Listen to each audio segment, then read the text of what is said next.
So I have put this video off for quite a while, and I feel like I just need to go ahead and bite the bullet and get it over with.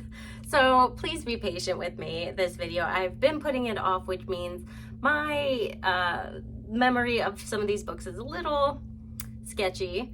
Back in, was it March? I think it was, I took you guys around my bookshelves and decided that for that month I was going to start some fantasy series that I had not yet begun. Try and start as many as possible. I didn't do awful. I think I started 6. I think I read 6 books. However, I just didn't have as great a time reading those books as I thought I was going to. I didn't start as many as I wanted to, and I just kept making this video off because I'm like, I don't really want to talk about them.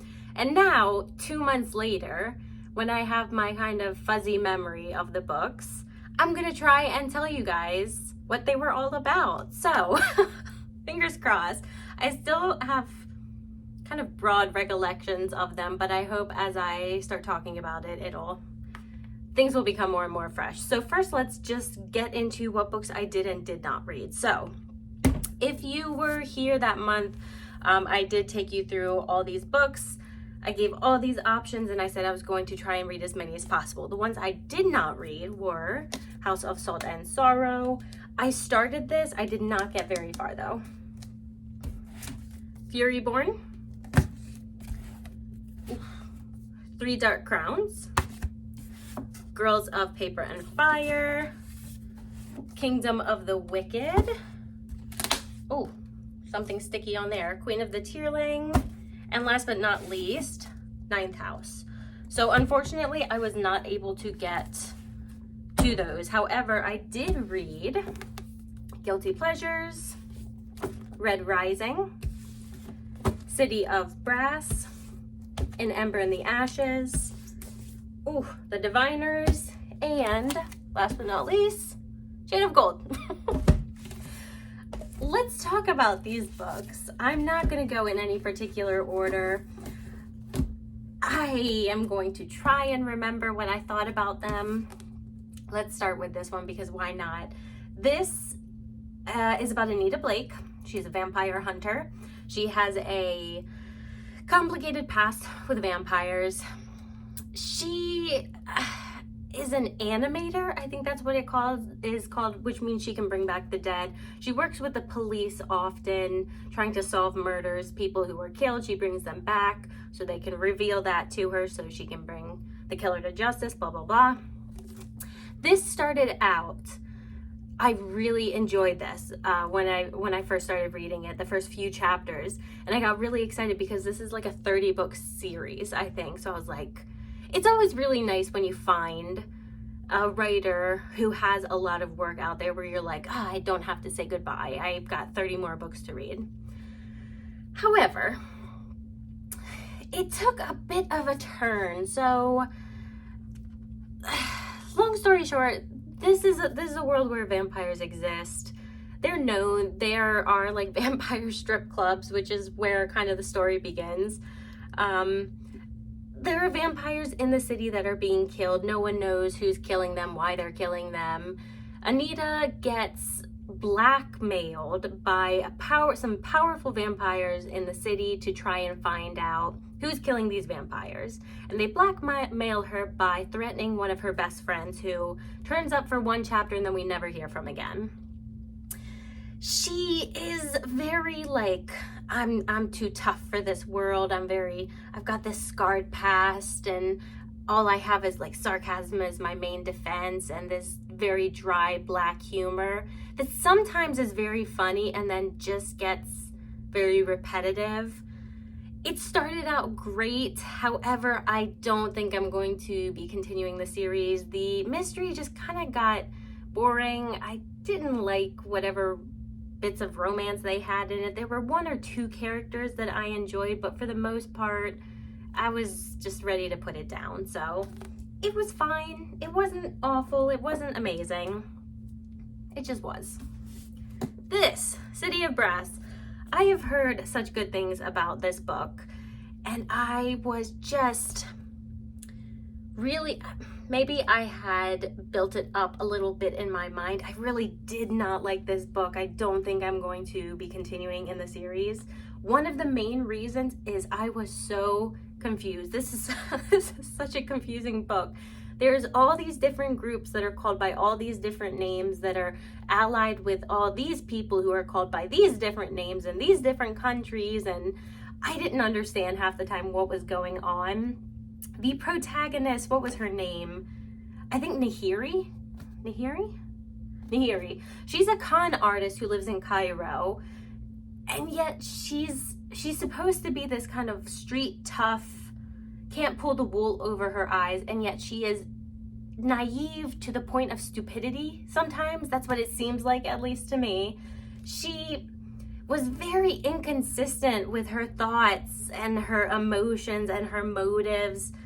I just found her pretty annoying. There was one character I enjoyed reading about in the book. The rest of them, I just didn't like that much. I thought it was really confusing. I didn't really like the world. Yeah, this is a pass for me. In my last unhaul, I think I went ahead and got rid of book 2 and 3. So my next unhaul, this one will be in it as well. Such a cool cover, beautiful cover, but I did not like the book. On the other hand, I absolutely love this next book, Red Rising. This is the first book in a fantasy sci-fi series set on Mars. We follow the main character of Darrow. He is a helldiver. He is one of the kind of original colonizers of Mars. Something happened on Earth. I can't remember if it was a war or pollution or what exactly caused it, but it's not safe to live on Earth anymore. People have to move to Mars. So Darrow is a helldiver. It's a very dangerous job, but pretty much he and the rest of his group of Reds are being told that the job you are doing, the work you're doing is extremely important. You're pretty much saving humanity. That's why you need to continue working so hard with so little food and so many restrictions and so little freedom, because the work you're doing is so important. Only one day, Darrow finds out that, surprise, surprise, the rest of humanity has arrived on Earth, and they are just being fed these lies in order to kind of keep them subservient. In order to change things, Darrow undergoes this transformation as a gold, where he goes through this surgery, all this other stuff where he has to go to this kind of gold school where the best of the best go. So the golds are the ones who rule Mars. They're very typically intelligent and very supernaturally strong and beautiful, and he has to pretend to be a gold in order to rise through the ranks. The book very much reminded me of the Hunger Games, where they choose the best, like the top 100 gold, and they are selected by certain superior gold houses, and they go through like mini wars where you have to enslave the other golds, and your house has to be triumphant and you have to rule in the end. I'm not explaining it very well, I feel like, but it was really good. It wasn't a perfect book. Darrow is a bit of what's a male version of a Mary Sue, where he's automatically superior for no apparent reason sometimes. But it doesn't take that much enjoyment out of it. I still really want to continue the series. Lots of action, lots of suspense, lots of interesting characters, interesting world, good writing. I liked it a lot. Next we have The Diviners. This book was pretty good. It's pretty good. So we follow Evie, who lives, I think, originally in Ohio. She has this ability where she can touch certain objects that other people have touched and sense either memories or emotions from them. And this lands her in a little bit of trouble in the small town that she lives in. So she is sent to New York to live with her uncle, who's a very mysterious bachelor who runs this supernatural museum. We meet a lot of other characters similar to Evie. I believe they're all around 17 or 18 years old. They're all young. They have some sort of supernatural ability, and they are kind of slowly through the book gathered together because some sort of evil is slowly infecting this city, and they're going to have to come together to defeat it.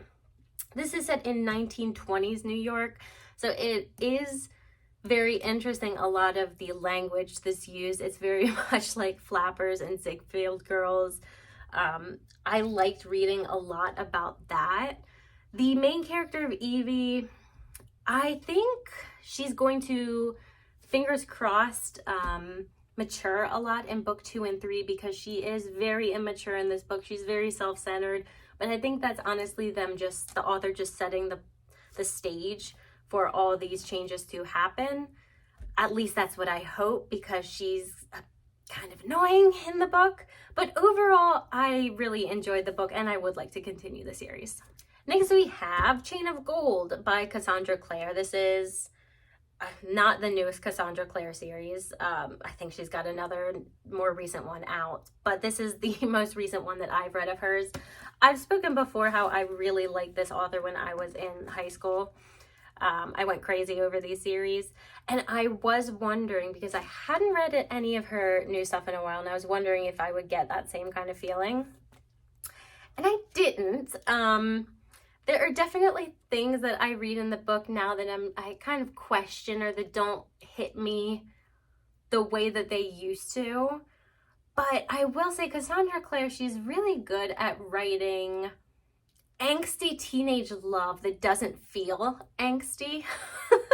So this book specifically deals with Tess and Jem's children. If you read I think it was the Infernal Devices, which I really like that series. This deals with their children. Lots of, demons invading and family secrets coming out and angels and love triangles. And I mean, I feel like Cassandra Clare is like the base of her books. It's all the same. And for the most part, I do enjoy them. This one I wasn't as crazy about. None of the characters, a lot of the other ones, like a few characters would hit me really hard. I didn't really feel that in this one, but it was still enjoyable. So, and then the last book, An Ember in the Ashes. I loved this book. I was a little worried that I wasn't going to. I don't know why, but this was really good. So our main character is Laia? I think it's Laia. We have Laia and Elias. So Laia is this slave. She's not very important in this grand empire that she lives in. Her grandparents are very poor. She lives with her brother. Her parents used to be rebels against the empire, but they were murdered. One day, she finds out that her brother is involved in some sort of conspiracy trying to overthrow the empire. He's caught, taken away, her grandparents are murdered, and now she's all alone, and she has to figure out, okay, how am I going to get my brother back? We have Elias, who is on the opposite side of the war. He is a soldier. He's about to become a mask, which is this very important kind of trained assassin that there's this special school that they go to, and Laia has to make a deal with the resistance to help get her brother out. She has to infiltrate this school and play as a maid to Elias's evil, sadistic mother, who is like the commander of this school. I haven't read like an antagonist that hit me like the mother did. I can't remember the mom's name. I think she's just called Commander in a while. Like, there are a few scenes in there that will like make you sweat, because you're like, oh my gosh, how is she gonna get out of this? Really interesting characters. I really like that Laia, she's not like this action-packed, like I'm super physically strong and I carry all these weapons and stuff. Like, I do love those strong female characters, but I also love the ones where she's like, I'm terrified, I'm really scared, but I'm gonna do this thing anyway, even though I'm probably gonna fail a lot at it. Elias is a really interesting character. He's being asked to do a lot of things that he doesn't feel great about, and he has to kind of grapple with that. Really good, really good, really good. I love this book. I really want to continue on this series. So I hope I didn't confuse anyone too much. It's been a while since I've read these books now, and I'm trying to remember everything about them. I'm not giving as much depth as I usually do, but maybe that's a good thing. Anyway, but thank you guys for joining me. Those are the books that I did recently read. Let me know if you guys have read any of them, if you had different opinions. Maybe you really like some of the ones I didn't, or vice versa. But I hope you enjoyed this, and I will see you guys in my next video. Bye.